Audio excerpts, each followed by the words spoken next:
mom about getting involved in a food program.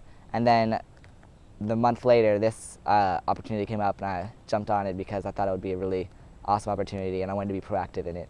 It's one of our goals here is to have the student voice, have them give input to stuff. It's their school. It should be their school. It's their community. But I think she's enjoyed being in on the planning part and seeing how some of these things are determined, how decisions are made. It builds bridges with the students, it values them, and it's something you can do. It's not like they're coming in and asking for something you can't do. Yeah, I want my own garden, but the most I took from this is setting goals and achieving them. Well, when we set the goals, we didn't know if we would be able to reach them at the time, but seeing all this, I think we've been above and beyond trying to reach them. And so I think just going to your principal or superintendent and say, hey, I've got an idea, let's see what we can do with it. And honestly, I think they would love it. I honestly think anytime students bring things to you, it's a no-brainer almost that you want to pursue it. Making the plan and also being outside, building the plan, we didn't have anything out here at first. And then starting from scratch and building all this, and to see that our goal is coming to life and that we got all the stuff we needed. During our meetings, I wrote down what we talked about and what was important in big discussions and important dates. Second is Fields. All in favor say aye. Aye. Opposed?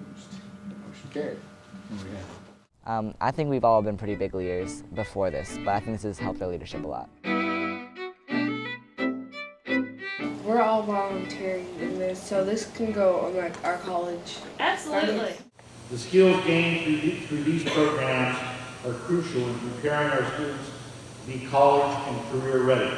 I felt excited because it looks good on college transcripts and stuff, and I like to talk, and I like being a leader and helping out in the community. We certainly need your continued enthusiasm to help shape the direction of our economy, our energy security, and environmental sustainability today and certainly into the future. I think another key element of this project is connecting students to career development pathways and especially to potentially green jobs. The garden kind of helps with responsibility. Some students that might not be the best behaved in the classroom, when they come outside and they get to work in the garden and you give them a task to work on, a hands-on activity, that really helps some kids. And when we go back into the classroom, then I've seen, alterations in their behavior just because, they have a greater interest in science and what's going on. I know that connection with a couple students that I can think of personally, that you build that connection out here and it transfers back over there as well. And they're just, are we going to the garden today? They're just, excited about doing that. And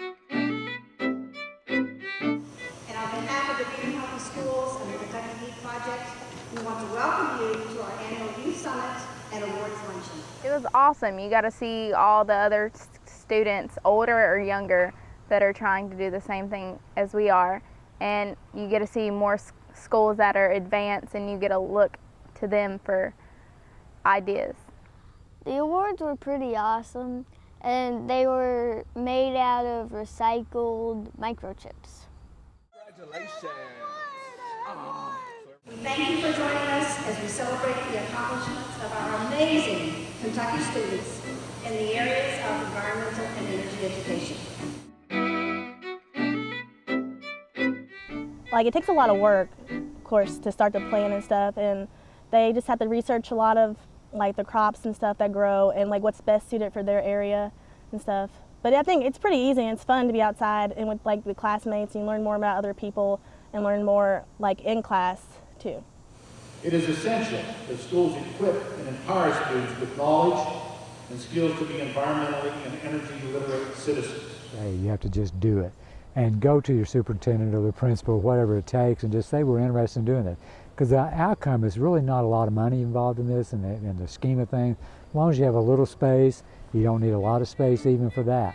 But anything that you start is going to be better than doing nothing.